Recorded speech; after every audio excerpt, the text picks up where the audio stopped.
Guys, so hi, this is Daryl Daptap once again, and sa video na to tuturuan kita ng training ng value para makatulong sa ginagawang business. So sa video na to, bakit maraming mga business owner ang walang kahirap-hirap nakakabenta ng marami, pero bakit meron ding mga business owner na hirap na makabenta sa product nila. Okay, so meron ako sa inyong bibigay na level of awareness. Okay, so level of awareness. Okay, so ito yung triangle of awareness. Okay, kung tawagin ko. Okay, so triangle of awareness. Okay, so sa dulong-dulo, ito yung mga 3% lang. Okay, so kumbaga kung mga empleyado yung mga target market mo, kung mga empleyado sila, ito na yung mga sawan-sawa na sa utos ng boss, sawan-sawa na sa gumising na maaga, sawang-sawa na sa kung OFW sila, sawang-sawa na silang malayo sa pamilya nila, sawang-sawa na silang malungkot. Okay, so ito yung mga bibili na. Okay, so ito yung mga aware na sa product mo. Kung business opportunity yung binebenta mo, sila yung mga ready to buy na. Okay, so kumbaga sila yung aware na ito yung mga tao na pinag-aralan na nila kung paano mag-business. Okay, so pinag-aralan nila kung paano sila mag magpupurgo dito sa Pilipinas para magsimula na ng business. Okay, so sila yung mga ready to buy na. Okay, so depende yun sa business na binebenta mo. Okay, so ako kasi business opportunity yung binebenta ko. So yun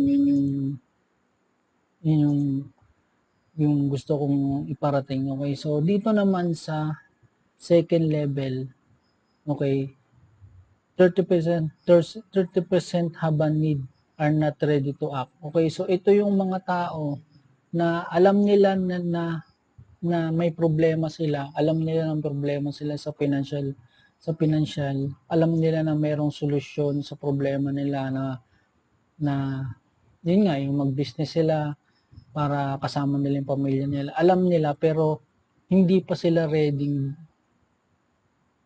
mag-business. Okay, so they are not ready yet. Okay, so sila yung mga tao na yun. Okay, so sila yung mga tao na kaya pa nila yung pagiging empleyado. Okay, kung business opportunity yung binebenta mo, kaya pa nila maging empleyado. Okay, so dito naman sa 30% do not have a need. Okay, so dito sa sa level na to. Okay, so kumbaga wala pa silang alam. Okay, so wala pa silang alam sa hindi pa sila aware na kailangan nilang mag-business, bago tumanda sila, kailangan nilang magkaroon ng sarili ng business para makasama nila yung pamilya nila. Hindi pa sila aware. Okay, so hindi pa sila aware at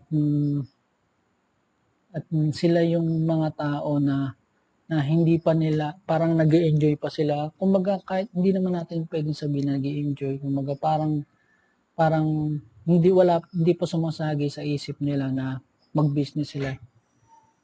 Okay? So sila yung mga tao na hindi pa sila aware. Okay? So anong point ko dito? Okay? So dahil nga ikaw yung nakaposisyon as a coach, dahil ikaw yung nakaposisyon as a leader, no? Habang nagpapatayan yun dito yung mga business owner na nagpapamura, nagpapababa ng presyo nila dito sa 3% buyer na to, ikaw naman as a coach, ikaw yung humahawak sa mga tao dito sa baba na inaaral, ini-educate mo sila. Okay, so yun yung tinatawag na education selling. Okay, so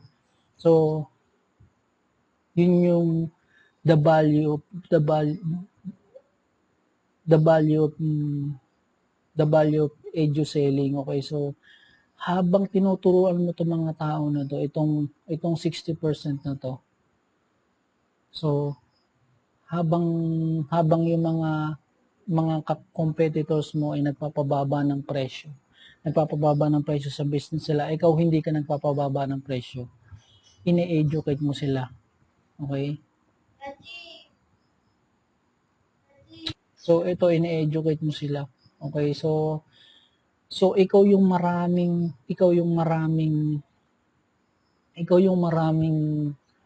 maraming tao na makuklose kasi habang ine-educate mo sila.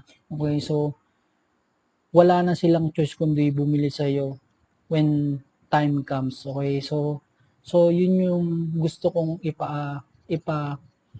yung gusto kong value na iparating dito sa iyo. Okay? So ito yung gusto kong ituro sa iyo. Ito yung hindi alam ng karamihan. So dito sa 60% na to, dito ka kikita.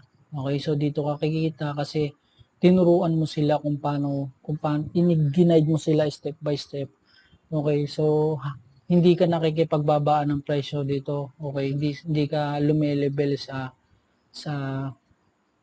sa mga competitors mo para magpababa ng presyo. Okay? So yun lang naman, yun yung gusto kong ibigay sa iyo ng value para makatulong sa ginagawa ng business. Okay? So I hope na may natutunan ka dito sa video na to, and kung nagustuhan mo to, i-like mo at mag-comment ka kung anong pinaka nagustuhan mo sa video to, and kung gusto mo i-share mo to, and mag-follow ka, and I hope you you learn from this video. Okay, so till the next video, and God bless.